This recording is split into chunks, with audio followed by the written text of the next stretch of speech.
안녕하세요, 자영업 다혜입니다. 폐업한 소상공인들이 생계를 유지할 수 있도록 일종의 퇴직금을 마련해주는 노란우산이라는 공제제도가 있는데요. 노란우산 공제는 가게를 폐업해야만 공제금을 수령할 수가 있습니다. 거기에 압류도 금지되어 있어 소상공인의 마지막 사회적 안전망으로 불리고 있는데, 지난해 폐업을 이유로 지급한 이 공제금이 사상 처음으로 1조 원을 넘어섰습니다. 더 이상은 장사가 안 되는 걸 버티지 못하고 결국 큰 손해를 감수하고 폐업을 선택하는 가게들이 늘어나고 있는 것이죠.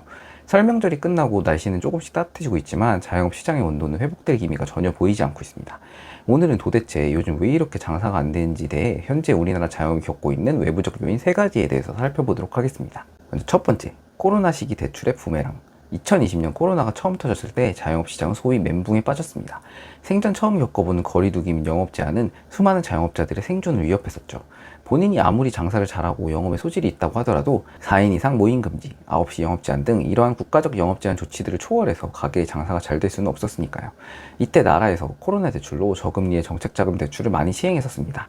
다들 코로나가 생각보다 오래가지 않을 것이고 6개월, 길어야 1년 정도면 코로나가 다들 끝날 것이라고 생각했기 때문에 장사가 안 돼서 힘든 소상공인 분들도 이 시기만 넘기자는 생각으로 정책자금 대출을 다들 받아서 월세, 재료비, 인건비 등을 충당하며 버티신 분들이 엄청 많으셨습니다. 하지만 코로나는 1년은커녕 사회적 거리두기를 도입한 지 약 2년 1개월이 지난 2022년 4월 18일에 전면 해제되었고, 2년이 넘는 기간을 대출로 땡겨 쓴 자금들을 소진하면서 버티게 된 거죠. 또한 가장 큰 문제점이 이러한 정책자금 대출들은 대부분 5년 만기 대출이었고 2년 거치, 3년 분할 상환인 대출들이 많았는데, 현재 2024년이 되어 거의 모든 소상공인 정책자금들이 원금 상환 구간에 들어서게 되면서 장사를 하고 있는 거의 모든 사장님들이 이자만 내던 시기를 지나 원금 상환을 하는 구간에 들어섰다는 겁니다. 이 말은 이제 장사를 하고 있는 사장님들의 소비 여력이 그만큼 줄어들었다는 것을 의미하죠. 또한 이러한 대출 금리 또한 초반에는 1%, 2%대 저금리 및 정책자금 대출로 시작했지만 시간이 지나고 급격한 금리 인상기가 도래하자 최소 5%에서 많게는 8%를 넘어가는 급격한 이자 부담까지 추가로 겪게 되었죠. 이러한 현상은 소상공인들만 겪은 게 아닙니다. 아이러니하게도 코로나 시기인 2020년에서 2021년은 역대급 우리나라 부동산 불장이었던 시기로 소위 영끌을 해서 아파트를 매입하던 시기였습니다. 마찬가지로 코로나 시기에 저금리를 이용한 레버리지를 활용한 투자가 엄청나게 붐을 이뤘던 시기죠. 하지만 2022년 이러한 부동산 불장이 끝나고 미국의 급격한 금리 인상으로 부동산 자산 가격 하락 및 이자 부담의 증가는 소위 영끌을 했던 가구들의 소비력에 커다란 부담으로 다가오게 되었고, 그러한 영끌의 여파가 2024년 현재까지도 소비에 영향을 미치고 있는 거죠. 통계청에 따르면 작년 2분기 가계가 이자 비용으로 비출한 비용이 통계 작성이 시작된 2006년 이후 가장 많은 금액이라고 합니다. 이러한 이자 지출 부분은 2021년 2분기와 비교해보면 2년 새 52% 급증한 수준입니다. 자영업이 잘 되기 위해서는 결국 전체적인 소비의 크기가 커져야 되는데, 이러한 현금 흐름들이 전부 가계의 이자 및 원금 상환으로 들어가고 있기 때문에 전체적인 경기 침체의 그림자가 드리우고 있는 것이죠. 그리고 두 번째, 급격한 물가 인상으로 인한 선택적 소비. 요즘 물가가 진짜 미쳤다는 말이 딱 맞습니다. 설 대목에 사과 한 개 가격이 10,000원을 찍더니 1월에 감귤 가격은 무려 전월 대비 49%가 상승해버렸습니다. 과일류를 중심으로 농산물 가격이 지속해서 상승하면서 생산자 물가지수가 지속해서 상승하고 있습니다. 과일 가격 하나쯤 오른 게 대수가 아니라 과일뿐만이 아닌 생활필수품 전체 가격이 고공행진을 하고 있는 게 문제입니다. 작년 한 해 동안 물가 상승률 추이를 살펴보면 2023년 2월 대비 10월 물가는 양배추 가격은 87.1%, 배추 가격은 66.6%, 쌀은 22.8%, 계란 19.2% 등 가게에서 주로 사용하는 식자재의 가격이 미친 듯이 올라갔습니다. 물론 내려온 품목들도 있지만 이것도 전년도와 비교하면 내려간 것도 아닙니다. 하지만 더 큰 문제는 이게 일시적인 현상이 아니라는 겁니다. 한국소비자원에 따르면 주요 외식 메뉴 가격이 평균 30% 오른 것으로 집계되었습니다. 특히 짜장면 가격은 2014년 8월과 비교했을 때 4,500원에서 6,992원으로 무려 55.4%가 상승했습니다. 이러한 고물가 현상은 점점 더 외식, 자영업에 대한 소비를 위축시키고 있습니다. 이러한 인플레이션은 원재료 인상, 음식 가격 인상, 소비 감소에 악순환의 굴레로 빠져들게 만들어 전체적인 자영업의 침체 현상을 가져오고 있는 거죠. 또한 작년 한 해 엄청나게 올랐던 전기요금 또한 3분기 이후에는 동결이 된 상황이지만 어마어마한 한전의 적자가 해소되지 않았고 회사채 발행 한도도 한계에 찬 시점이기 때문에 앞으로도 추가 인상이 유력한 상황입니다. 이러한 인플레이션이 아직까지 잡히지 않고 있고, 우리나라의 경우 부동산 부채 및 자영업 부채 등의 이유로 금리 인상으로 물가를 잡는 것 또한 어려워진 상황이기 때문에 당분간 인플레이션이 계속될 확률이 높습니다. 이러한 인플레이션이 지속되는 상황에서 올라가는 식자재의 가격만큼 음식 가격을 바로바로 조정할 수 없기 때문에 점점 마진율이 떨어지게 되고 가게의 순수익 악화에 큰 영향을 끼치게 되는 것입니다. 현재 자영업의 분위기가 정말 좋지 않다는 이유가 바로 이러한 이유 때문입니다. 그리고 세 번째, 배달 경쟁 심화 및 수익 악화.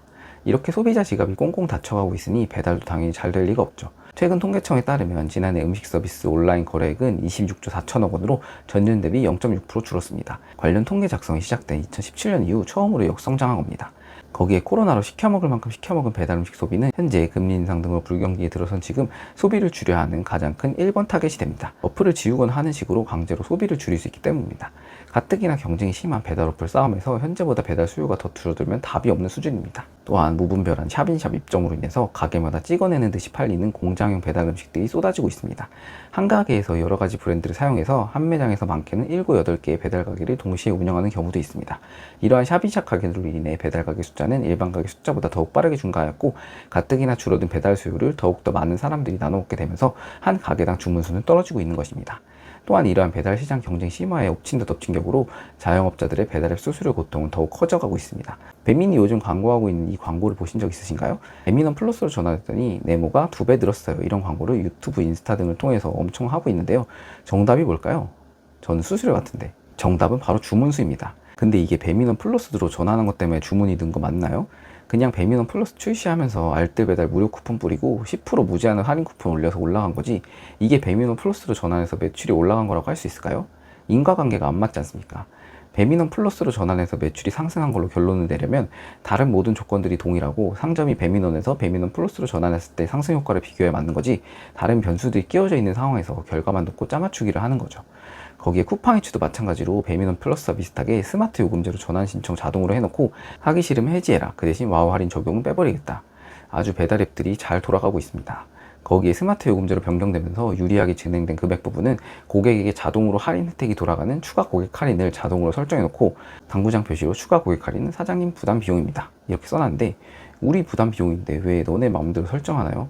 아, 정말 환장합니다. 그리고 수수료 비싸도 배달 매출만 잘 나오면 된다고 하시는 분들이 계신데, 실제로 팔았을 때 얼마가 남는지 꼭 순이익 계산을 해보시기 바라겠습니다.